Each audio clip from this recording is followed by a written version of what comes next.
Baik, statika fluida. Nah, kira-kira yang akan kita apakan pelajari nanti masa jenis kemarin kan sudah kita sudah tahu ya dasarnya dari mana. Kemudian tekanan hidrostatik berikut nanti juga kita singgung masalah tekanan total ya. Di fluida statis ini nanti sampai lanjutannya ke gaya hidrostatik pada berbagai macam bidang permukaan ya, gaya hidrostatik zat cair ya, atau katakan itu air.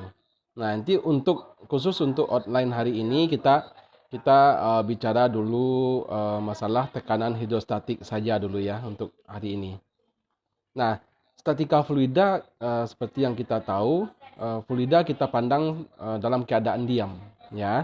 Dalam keadaan diam, walaupun ada pergerakan, nah, cuman partikelnya itu tidak dianggap bergerak karena dia tidak seragam gitu ya. Itunya tidak seragam gerakan partikelnya. Nah, sehingga tidak ada gaya geser di sana. Nah, misalkan air dalam bak mandi yang diam tanpa ada pengaruh dari gaya apapun. Nah, air di dalam bak mandi meskipun partikelnya itu sebenarnya ada pergerakan gitu ya dalam air di bak mandi tersebut.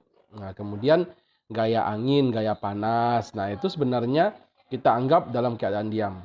Kemudian air sungai yang mengalir dengan kecepatan tetap. Nah, kecepatan tetap dalam analisisnya kita pandang dia sebagai fluida yang statik ya. Nah, tetap pada setiap lapisannya sehingga dia kita anggap konstan ya, konstan dan tidak bergerak. Nah, itu contohnya. Nah, masuk ke masalah tekanan. Tekanan ini kalau misalkan kita lihat di sini ada sebuah benda dalam suatu zat cair ya. Ada benda dalam suatu zat cair. Ini kita pandang dia kita masukkan dia ke dalam zat cair ini. Kemudian dinding dari benda yang kita masukkan ini itu mengalami tekanan dari berbagai sisinya ya. Nah, bisa ke sini gitu ya.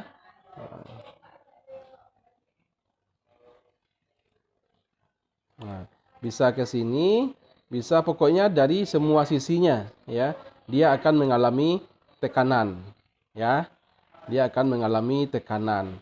Nah, merata ya, merata ke semua dindingnya. Nah, kemudian gayanya kita sebut dengan gaya hidrostatik dan tekanannya kita namakan dengan tekanan hidrostatik ya. Nah, tekanan itu kita tahu bahwa tekanan itu sama dengan gaya. Nah, jumlah gaya ini, gaya semua yang di sini ya, yang bekerja ini dibagi dengan luas permukaannya. Ya, di situ kan mengenai bidang bendanya ya, itu luas permukaannya ya. Ini yang luas permukaannya. Nah, ini permukaannya kita pakai untuk pembaginya ya.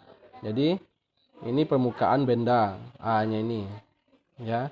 Satuannya meter bujur sangkar ya. Kemudian kalau untuk tekanan satuannya bisa kilogram, bisa newton dan bisa kilo newton. Nanti tergantung konversinya bagaimana nanti ya. Nah, ini kan merata nih ya. Tekanan karena dia dalam air. Nah, jadi tekanannya merata pada semua bidang. Nah, kalau kita ambil satu titik pada suatu permukaan tersebut, maka limit dari semua jumlah tekanan ini, ya jumlah diskrit tekanan ini ya, jumlah diskritnya df-nya. Nah, itu merupakan total dari tekanan yang dialami oleh benda ini. Nah, begitu ya. Jadi kita pandang ini untuk satu titik. Kalau kita pandang di sini ini untuk satu titik ya. Tapi untuk semua titik, nah ini jumlah dari keseluruhan diskrit gaya tekanan yang dialami oleh benda ini. Ya, begitu. Kemudian kalau benda ya, suatu benda itu dibedakan berdasarkan massa jenisnya. Nah, jadi kalau dalam analisis nanti yang membedakan berat benda itu adalah berat jenisnya atau berat massa jenisnya. Jadi bukan berat yang dialami oleh berat yang dimiliki oleh bendanya gitu ya. Bukan berat bendanya tapi berat massa jenisnya. Nah, konsepnya itu seperti ini. Jadi kayu yang banyak ini bisa saja massa jenisnya bisa saja lebih berat dari satu batang besi ini gitu ya. Ya kan, kalau kita timbang tentunya berat kayu ini ya, berat kayu yang banyak ini dibanding satu potongan besi ini. Tetapi yang kita pakai itu bukan berat dari jumlah kayu ini gitu. Ya, tapi adalah massa jenisnya, ya. Karena massa jenis kayu berbeda dengan massa jenis baja atau besi. Ya. Tentunya massa jenis besi ini lebih tinggi dari massa jenis kayu, ya. Makanya kita memandangnya itu adalah membedakannya itu dari massa jenisnya. Gitu ya. Baik. Nah, kemudian untuk tekanan hidrostatik, kalau kita lihat, ini kan analoginya begini ya. Jadi ini misalkan ada banyak tekanan di sini yang dialami oleh satu titik. Nah, kita pandang satu titik tadi misalnya. Nah, di sini dikatakan di dalam zat cair yang homogen, diam, tidak terjadi tegangan geser. Tekanan total P, nah tekanan total P pada satu titik dalam zat cair sama dengan besarnya ke segala arah pada ketinggian yang sama. Jadi kalau tekanan itu di ketinggian yang sama, dia sama besar. Nah, sehingga P1, P2, P3 itu sama sampai P1 absen, P2 absen gitu ya. Dan ini sama tekanannya. Asalkan dia berada pada ketinggian yang sama, ya. Nah, kita buktikan. Jadi kita pandang misalnya sebuah prisma segitiga di sini dengan lebar delta Y, ya. Ini kita pakai konsep tangensial ya, secara tangensial. Nanti sinus kosinus nanti bisa kita gambarkan nanti. Kemudian panjangnya delta X. Nah, ini panjang prismanya. Nah, ini lebarnya di sini ya, ketebalannya gitu ya. Kemudian tingginya delta Z. Nah, nih delta Z di sini ya. Ini ketinggiannya. Kemudian gaya yang kita berikan itu berada di bidang ini, ya. Kalau ini berat bebannya ini ya, berat gravitasinya ini. Jadi misalkan dia berada dalam zat cair ini, prisma segitiga ini berada dalam zat cair gitu ya maksudnya, sehingga dia ada mengalami gaya berat ke bawah, ya. Ini juga, nah ini masing-masing beban yang diberikan. Nah, ini ya. Ini ada PZ, ada PX gitu. Nah, di atasnya ini ada PN, ya. Kalau ini panjang sisi miringnya delta L. Nah, ya. Ini berdasarkan arahnya begini ya, X, Y, Z-nya begini. Nah, untuk fluida diam berlaku hukum kesetimbangan. Nah, berdasarkan hukum 1 Newton, di mana delta F itu sama dengan 0. Jadi kalau kita lihat rumus dasar kesetimbangan ya, rumus atau persamaan dasar kesetimbangan di hukum 1 Newton itu menyatakan bahwa semua gaya yang bekerja pada suatu benda itu sama dengan 0 supaya bendanya seimbang, kan gitu ya. Nah, kalau di statika kan kita sudah mempelajari itu. Nah, kita lihat di delta X-nya, untuk delta X, untuk arah X ya, untuk sigma Fx-nya, jadi gaya-gaya yang bekerja pada arah X-nya, itu ada Px, ya, Px, kemudian delta Z, ya, delta Z, mana delta Z? Delta Z, ini ya, ini Kemudian ini Px delta Z. Kenapa Px dikali delta Z delta Y? Karena kita kita pandangnya dari arah ini ya, dari arah Pn ini, karena ini P jumlah P yang jumlah banyak P yang terakhirnya gitu ya. Nah, sehingga kalau kita pandang dia dari sisi miring ini, maka gayanya itu harus kita kalikan dengan delta Z dan delta X gitu ya. Itu akan sama dengan Pn dikali sin theta delta L ya, sin theta delta L dikali delta Y. Nah, dikali delta Y, luasnya gitu ya. Luasnya. Ini kan sin delta Y itu dikali delta L itu kan luas. Ya. Nah, karena kalau kita lihat tadi kan bahwa P itu kan sama dengan F per A gitu ya. Sehingga F-nya itu sama dengan P dikali A gitu ya. Nah, makanya di sini untuk Px luasnya yang mana? Delta Z dikali delta Y ya.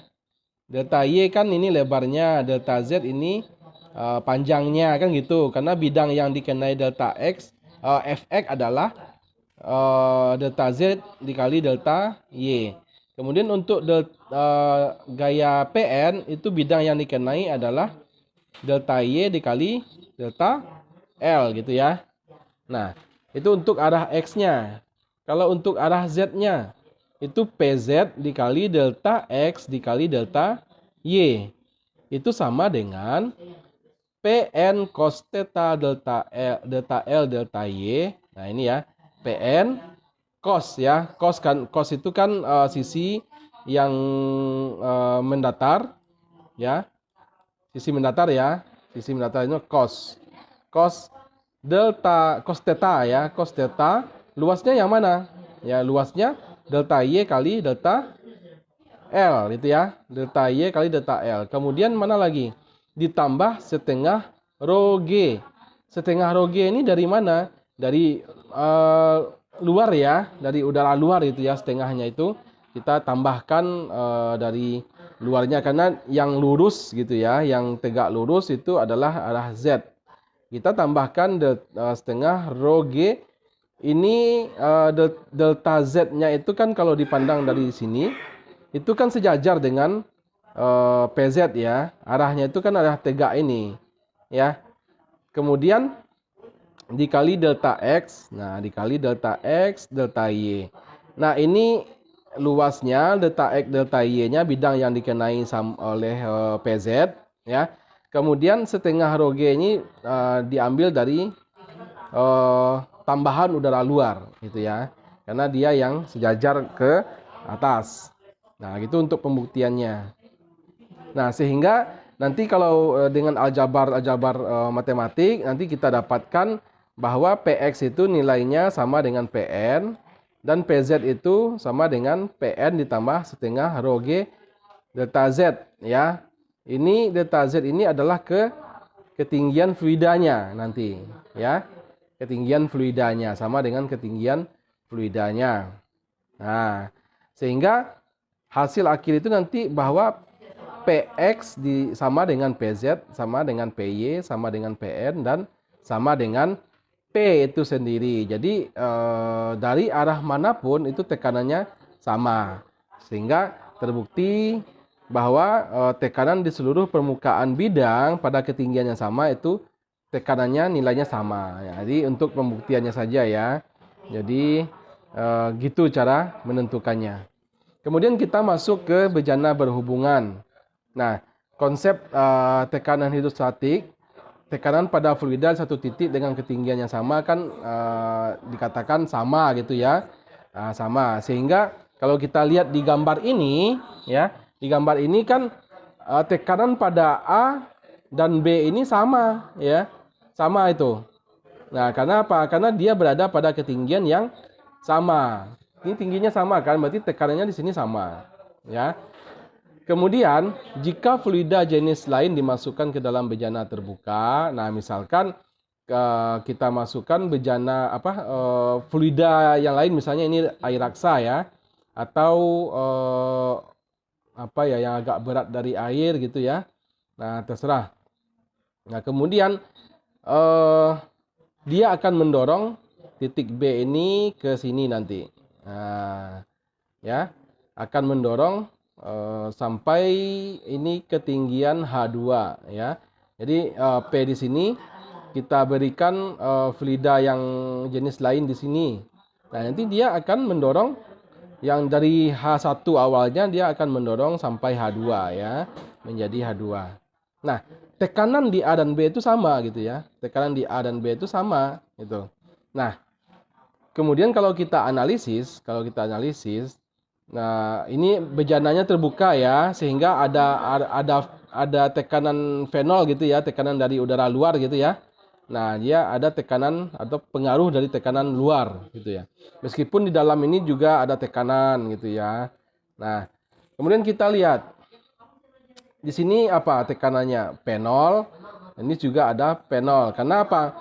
Karena kalau ada udara luar, ini kita pasti tambahkan fenol di sini. Nah, ya.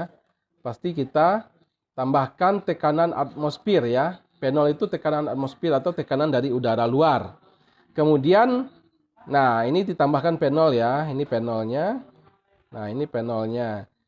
Kemudian dikalikan dengan tekanan di titik A. Tekanan di titik A itu kan rho GH ya. Tekanan itu, nah dari mana datangnya? Kemarin kan sudah kita bahas ya di awal-awal kemarin. Nah, itu ya. Nah, rho GH. Nah, kalau untuk titik A berarti kita pakai A di sini, A di sini. Begitu juga tekanan di titik B.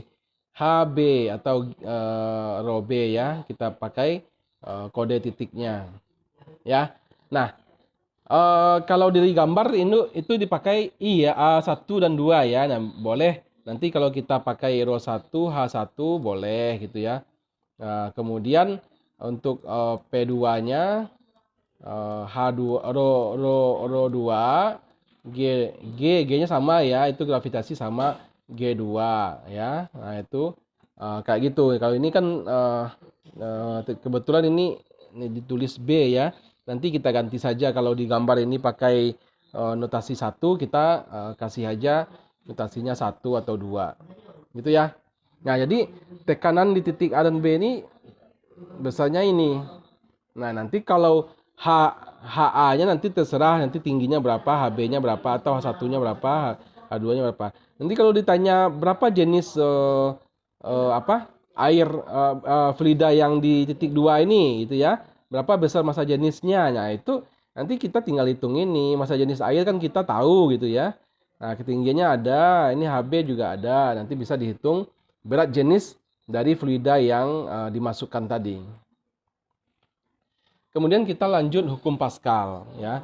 Hukum Pascal itu penemunya Blaise Pascal. Nah, hukum Pascal menyatakan tekanan yang diberikan pada zat cair dalam ruangan tertutup. Nah, tadi itu di udara terbuka ya. Sekarang di dalam ruangan tertutup itu akan diteruskan sama besar ke segala arah. Jadi selama dia tertutup di dalam fluida tersebut, jadi mau di titik manapun itu tekanannya sama ya. Tekanannya sama. Nah, gitu.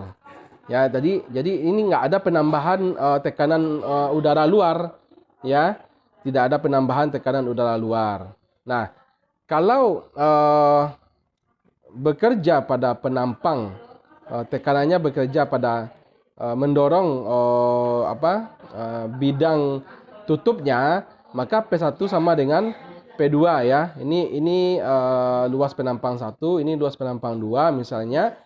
Kalau kita pandang dia di titik ini, maka besarnya P1 itu adalah F1 per A1 dan P2 itu F2 per A2. Nah, sama dengan ya, sama titik besarnya. Mau di sini, mau di dinding ini, mau di dinding ini gitu ya. Mau pokoknya di semua arah, semua titik itu sama besarnya. Tapi kalau kita mau menghitung tekanan yang di sini, maka kita hitung pakai ini ya. Hitung pakai ini. Nah, itu. Kemudian kalau kita lihat aplikasi hukum Pascal dalam kehidupan sehari-hari ini seperti dalam ruang tertutup sebuah bejana atau reservoir, tekanan yang dikenakan terhadap zat cair akan merambat merata ke semua arah. Nah, seperti yang kita jelaskan tadi ya. Kemudian besar tekanan zat cair, katakan air atau minyak, itu sama dengan gaya F yang dibagi oleh besarnya bidang tekan. Itu P sama dengan F per A gitu ya. Dari hukum Pascal diketahui bahwa dengan memberikan gaya kecil pada penghisap atau pendorong tadi dengan luas penampang kecil dapat menghasilkan gaya yang besar pada penghisap dengan luas penampang yang besar ya. Nah, jadi gini. Dengan memberikan gaya yang kecil pada penghisap dengan luas penampang kecil dapat menghasilkan gaya yang besar pada penghisap dengan luas penampang yang besar ya. Jadi walaupun penampangnya kecil, nah itu dia bisa memberikan gaya yang besar gitu ya. Nah, kayak gitu.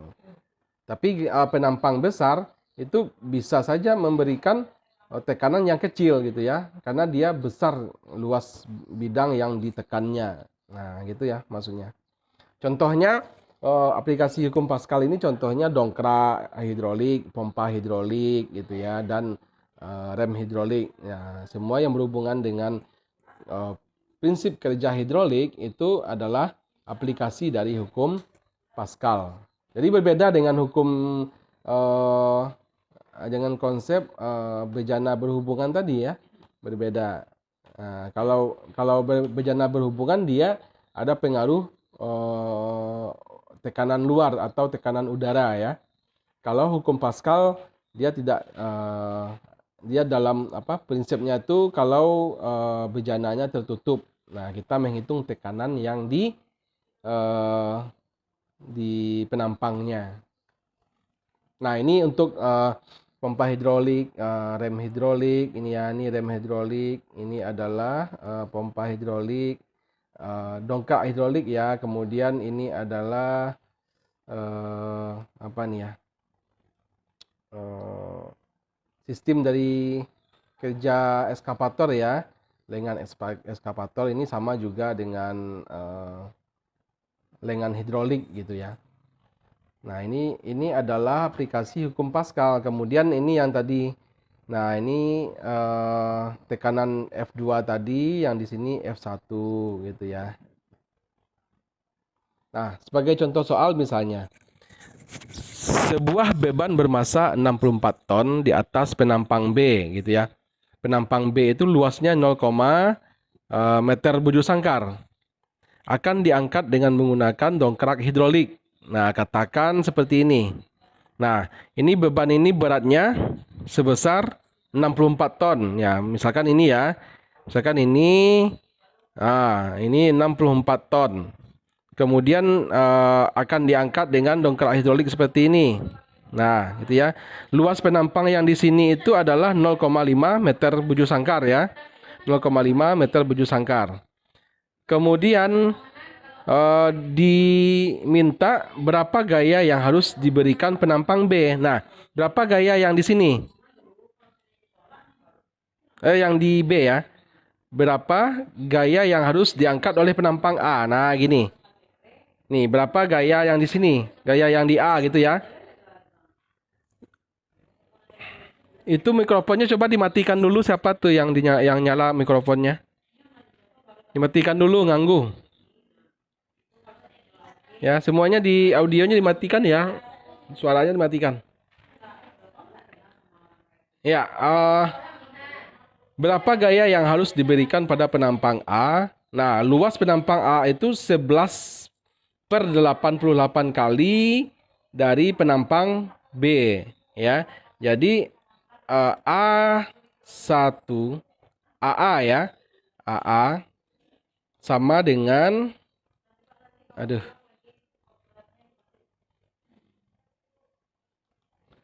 itu ya.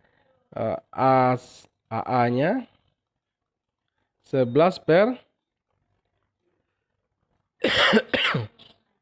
88 dikali 0,5 gitu ya. Dikali 0,5. Nah, kita lihat dulu bahwa FA per AA itu sama dengan FB per AB. Jadi gaya per luas di titik A itu sama dengan gaya per luas di titik B. Nah, gaya di A ya, gaya di A itu adalah 64 FA ya. FA itu besarnya 64.000, sebuah beban bermassa 64 di atas penampang B seluas, sorry ini terbalik ya. Ini terbalik, di sini harusnya di sini harusnya FB 64.000 kita jadikan ke kilogram ini ya. Per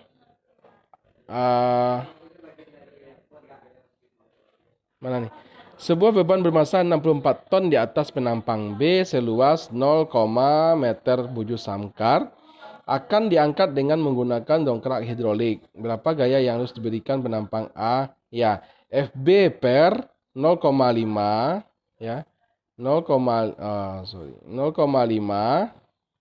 meter bujur sangkar ya. Sama dengan luas penampang AA berapa? 11/88 dikali 0,5. Nah, itu berapa ya? Berapa coba dicari. Ya. Coba dicari nanti pokoknya di sini 1/8 ya, sama-sama dibagi 11. 1/8 dikali 0,5 berapa? Nah, 1/8 dikali 0,5. Nah, nanti ketemu nanti kan berarti FA per 1/8 dikali 0,5. Nanti ketemu FA-nya nanti ya. Nanti dikali silang aja tuh. Dikali silang nanti kalian bisa dapatkan FA-nya.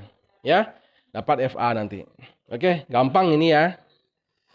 Nah, ini untuk contoh yang kedua. Nah, ini yang bejana terbuka tadi ya. Ya, terbuka tadi. Cairan setinggi 30 cm dimasukkan ke dalam sebuah pipa U pada salah satu kakinya. Kemudian dimasukkan air raksa dengan massa jenis 13.600 kg per meter kubik pada kaki lainnya. Nah, katakan itu di kaki satu itu cairannya 30 cm ya dalam sebuah pipa U. Nah, kemudian pada kaki yang lainnya, katakan itu kaki 2, dimasukkan air raksa. Jadi ada dua jenis fluida di dalamnya ya. Pertama mungkin cairannya air gitu ya. Yang kedua air raksa gitu atau minyak ya, entah apalah, ini di sini nggak disebutkan karena yang akan kita cari adalah massa jenisnya. Nah, massa jenis di yang kaki kedua ya itu adalah 13.600 kg per meter kubik. Dan cairnya menjadi naik hingga batas ketinggian 1,5 cm. Ya. Berapakah massa jenis air tersebut? Yang pertama 30 cm untuk H1-nya ya kan. Kemudian 1,5 cm. Ya, 1,5 cm. Kemudian kalau kita jadikan meter ini ya, ini 0,3 ya, ini 0,3 kita rubah ke meter dan ini 0,15 ya. 0,15 kita rubah ke meter semua. Ya. Row yang pertama row yang pertama itu yang akan kita cari ya. Nah, row yang kedua kan air raksa, massa jenisnya 13.600.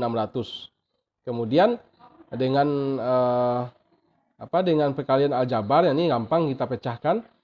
Kita dapatkan row 1 atau massa ini 1.680 kg per meter kubik. Nah, gitu ya. Gampang. Jadi 13.600 kali 0,015 dibagi 0,3 kan. Nah, dapat 680 kg per meter kubik. Nah, ini juga nanti kalian cari saja nanti ya. Ini kebalik, soalnya terbalik. Jadi yang akan kita cari adalah gaya pada A kan. Makanya ini 64.000 per 0,5 sama dengan FA dibagi 1/8 dikali 0,5 karena dia 11/8 dari penampang dari penampang B kalau penampang A ini. Nanti kali silang lagi gitu ya. Kali silang juga, kemudian kita dapatkan nanti FA-nya ini. Ya. Itu caranya mudah. Oke. Mungkin itu dulu untuk bahasan kita di mekanika fluida ini. Nanti saya share ini nanti ya, saya share materinya. Silakan untuk latihan soal ini saya tidak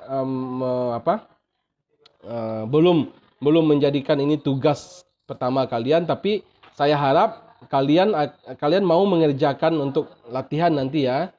Nah, di buku bagi yang punya bukunya kemarin yang mengcopy bukunya, nah silakan juga kerjakan soal-soal yang ada di buku itu untuk latihan.